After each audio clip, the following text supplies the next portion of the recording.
For the record, I have nothing against any of the actors in this show, as I think the acting is definitely one of the stronger elements of the show, as I do think that the cast is pretty strong, especially with like its titular characters. But aside from that, I've stated it a couple of times on the channel, but I've never actually made a video talking about it because I've been just ducking it like the plague. But this is just something that has just been layering over my head, and I just wanted to talk about it. Just on the fact that how Titans is easily one of the worst adaptations of any aspect of the DC universe I've ever seen put to screen, period. Like, it is such a horribly written show and is a disservice to the Titans and the Bat family. And one of the characters that gets done dirty throughout the series is Jason Todd as Robin and Red Hood, but more specifically as Red Hood. This is quite possibly the worst version of Red Hood I think that's ever been put to screen out of the few adaptations of the Red Hood character I can recall. It is a massive disservice to the character, and it completely butchers his storyline as to the reason as to why he became Red Hood in the first place. To start things off, Jason Todd actually I thought had a really good introduction into the show in its first season when Dick was kind of, you know, hanging around with the Titans for a little bit, and then he finds out that Batman had adopted or took in Jason about a year or so after Dick left. And I think Curran Walters did a really good job of like conveying this really arrogant, lively version of Jason Todd during his younger years, especially as Robin. He's a lot more bratty, quick-tempered, especially that like cool action sequence where he's like brutalizing these cops, and see that cool dynamic between like Dick Grayson, who's a veteran and still trying to figure out whether he wants to be Robin or not, and then Jason Todd, who's like new to it, like he finds it really a thrill, sort of a game almost. I think those aspects from the first season are really good, but then it just goes downhill from there. Some of the biggest issues come from the fact that during season 2, the Titans cast basically treat Jason like crap and take advantage of him like every given point. Like, I remember there's this one scene where I think it was like during Ravager when she was first introduced to the team and that she was still messing with them. It was basically an adaptation of the Judas Contract where she was, you know, Deathstroke's daughter and they thought they could trust her and whatnot. In each of the Titans room of the original Titans in this continuity, which included like Aqualad, Robin, Hawk and Dove, Donna Troy, it included certain objects that reminded them of like a tragic past or something, and they all blamed Jason for it, thinking he pulled some sick prank. And this is kind of indicative of how much they just mistreated Jason.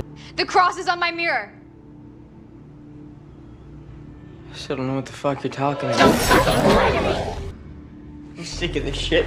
Jason drew crucifixes all over my mirror. Bullshit. Jason, it's okay if you're angry. I didn't do shit, okay? I know he did it. Cute idea with the bourbon bottle. Not my type, though. I'm more of a sour mash guy. If I go in my room and pour that shit again, I'll forget what team you're on. I don't know what happened, guys, but I didn't do it. What about the picture of Ellis? Soda bottle? He did it to you guys too. Fuck this. Hey, we're not... This dude, it was so bad, they literally drove this man to near suicide. I'm not kidding. This dude tried to kill himself, and they never apologized for it, ever. And then there was also that one point where he had developed a relationship with Ravager, but then him getting emotionally manipulated by her, or what he thought was the case of him being emotionally manipulated, and he pretty much just gets screwed over for the like remainder of season 2, especially when he gets kidnapped by Deathstroke and then he almost dies by falling off the rooftop. And now the third season of the Titan show is when they adapt the Red Hood storyline, in which he dies and comes back to life. The biggest issue right off the bat is that they rush the living hell out of under the Red Hood storyline. Like, dude dies and like comes back as Red Hood within like 1, maybe 2 episodes if I'm being generous, if I recall, but I'm pretty sure he like comes back as Red Hood in 1 episode. Like, literally the beginning episode is the fact that he's by himself, I think, in the Batcave, and he's like, oh, we gotta get the Joker, but Bruce is like, no, like that's too dangerous, like don't go alone. But then Jason obviously doesn't listen. He gets ambushed by the Joker somehow and he just dies. And it's just kind of funny, like the reaction of some of the Titans cast.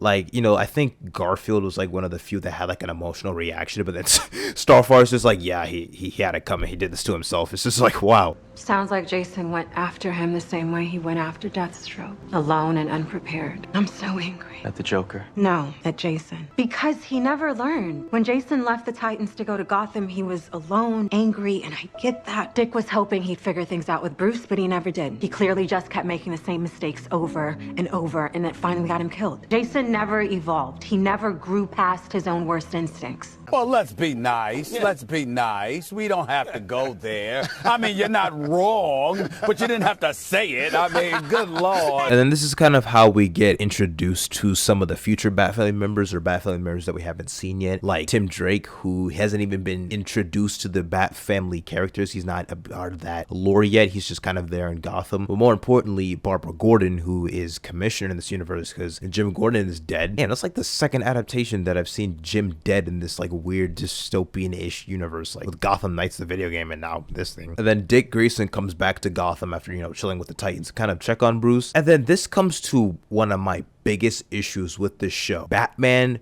/ Bruce Wayne himself. This has got to be one of my least favorite interpretations of the character. A lot of aspects of this version just don't sit right with me as a diehard Batman fan. As stated earlier, nothing against the actor, but personally, I don't think he was the right fit. He don't look like a Batman. He like, I mistook this dude for Alfred at first glance. I'm sorry. Like, obviously they're going for a different route where this is a much older Bruce Wayne, but if we take into account like the timeline, Jason Todd just died as Robin. Why is Bruce Wayne this old? Like, Tim Drake's not even Robin yet. Damian Wayne does not exist in this universe. This dude should be in his like early 30s, mid 30s at the oldest. Like, why does bro look 60 plus? Like, it's just kind of hard to imagine like this dude is still active as Batman. Like, how are you not retired? But anyway, you just come to find out that this version of Batman is just an absolute psycho. Immediately after Jason's death, you see like this clip of Bruce and Dick in the Batcave where you see Bruce is actively looking for new recruits. It's like, you just buried Jason. This is a complete departure of how Bruce would normally react after any Jason Todd death in any interpretation. Who are these kids?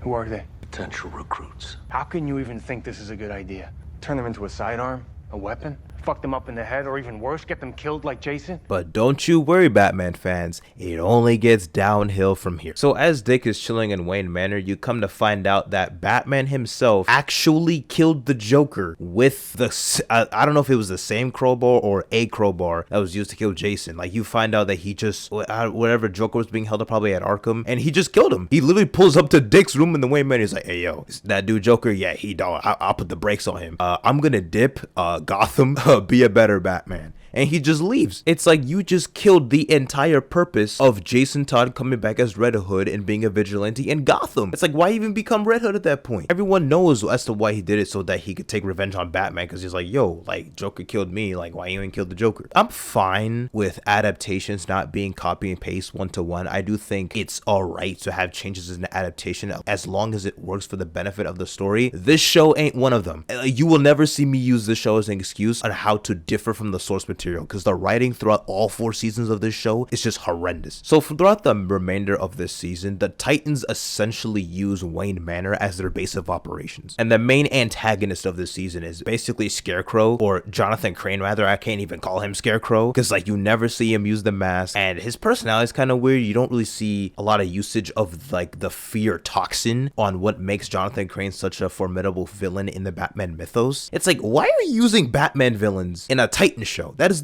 one of the biggest issues of this show. It's such a Bat family focused show, even though the show is called Titans. It should be renamed to Dick Grayson and Friends. I mean, considering the fact that the entire season 3 is set in Gotham City, some of the main characters are Tim Drake, Dick Grayson, Barbara Gordon, and Jason Todd as Red Hood, and the main villain is Jonathan Crane. Just call this Gotham Knights at this point. There's some flashback scenes and some scenes leading up to the events of season 3 that capped off with Jason's death. You come to find out that he was actually working with Jonathan Crane when he was in Arkham Asylum to create and manifest this like anti-fear drug to like get rid of like any fear or anxiety, so that he has like more confidence in himself or whatever. So he's basically addicted to like this anti-fear drug, kind of like that one thing they did in the new Batman Adventures where it was like the opposite of Scarecrow's fear toxin. The relationship between Jason Todd and Scarecrow, it's almost like in Batman Arkham Knight, where Jason Todd comes back as this different persona and he's like in allegiance with Scarecrow, only done much worse. Now, I'm not gonna lie, the opening scene of seeing Red Hood in this show was pretty cold. I don't know if it was the first time we saw him, but it was basically ripped like from the Under the Red Hood animated movie in the comics, where he goes to like those mob bosses and like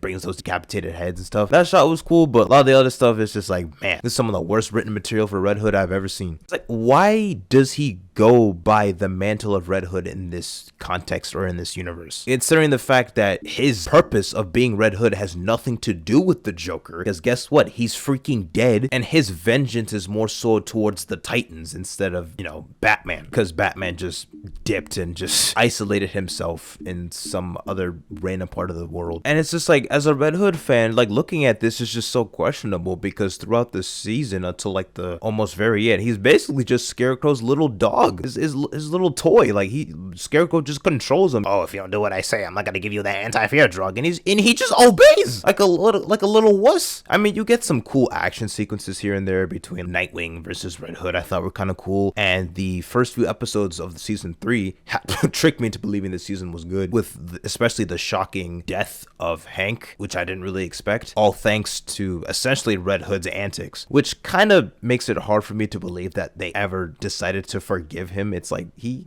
is responsible for killing one of the OG Titans. Like, I wouldn't let that slide, but that's just me. And then just a little, another slap in the face in the Red Hood storyline. At the very end, you know, when they like defeat Scarecrow, and I'm skipping a lot of stuff. I'm just trying to focus primarily on Jason Todd, Red Hood. When Bruce does eventually come back, he has a sort of one-to-one heartfelt, quote-unquote, moment with Jason. Jason's just like, oh yeah, like, we're cool. It's just like, what? It's like, he's just, yeah, it's like, you killed the Joker. Oh, thanks for that. It's like, what?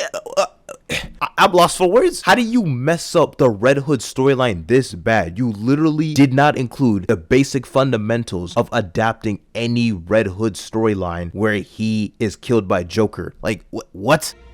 When you killed the Joker, did you do that for me? Yes, I did. Thank you. What the fuck are you talking about, man? And back to the whole Bruce Wayne bandwagon of why I think this is the worst adaptation I've seen in a minute. Bruce literally tried to commit suicide. I'm not joking. He like goes to some remote mansion and he burns the house on fire with himself in it. He tried to kill himself. What?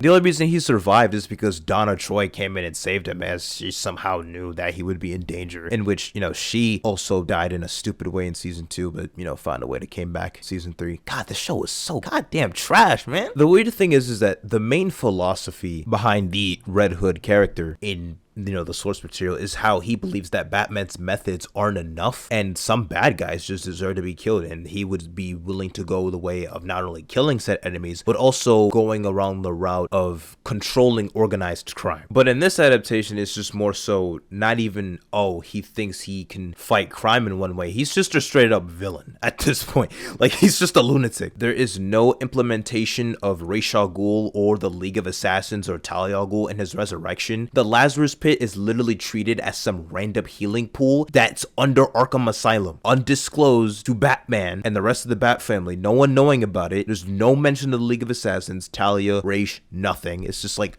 what? And on a little side tangent of just how much this show butchers the Bat family, in my opinion, in general, it's also not a good adaptation of Tim Drake as Robin either, especially going on into like season 4. There's really nothing special about Tim Drake's character in this show, and it just begs the question, why is he even here? Like, what purpose does he serve, especially in season 4? Because in season 3 he doesn't become Robin at all, and his story of becoming Robin has nothing to do with Batman and completely defeats the purpose of Tim Drake becoming Robin as a character, because we all know that the only reason as to why Tim Drake went out of his way in pursuit of Dick Grayson or Bruce, because he noticed Batman becoming more brutal, out of control after the death of Jason, and he noticed how much of a toll it was on Bruce, and you saw how much of a detective and how intelligent he was at such a young age, deducing the identities of both Dick Grayson and Bruce Wayne, which you do see in the show. You do see him, he's a really big Batman and Robin fan, and he's able to figure out his identities, but the only reason why he noted that Batman needs a Robin was due to the death of Jason Todd. But Batman in the show just dipped like a complete buffoon, like a lunatic after killing the Joker. So his transformation of becoming Robin in season 4 later on is just completely with his association with the Titans, and you don't justify as to why he becomes Robin. He's just, Dick Grayson's like, yo, yeah, I got a little nice little suit for you. I mean, the suit fire though, like, it's clean, like the costume of the show fire too, but like, why are you Robin? You are not properly trained. You've had zero training that to justify you becoming a crime fighter. How do you know how to fight? You did not know how to fight last season, my boy. You don't see a lot of his detective skills or his intelligence or as to why he is such a good Robin in the comics.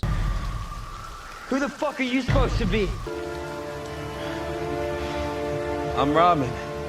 No, you ain't. There are so many writing elements that I could just ramble on this show alone as to why it's bad, but I'm just gonna stick to anything related to like Bat Family and like Red Hood stuff. I've thought about making a video for so long just about the whole Titan show in general, but I'm kind of fear how long that video would be because just how bad it is. So I'm just gonna contain myself to just make a video on complaining on why this is the worst version of Red Hood that you'll ever see.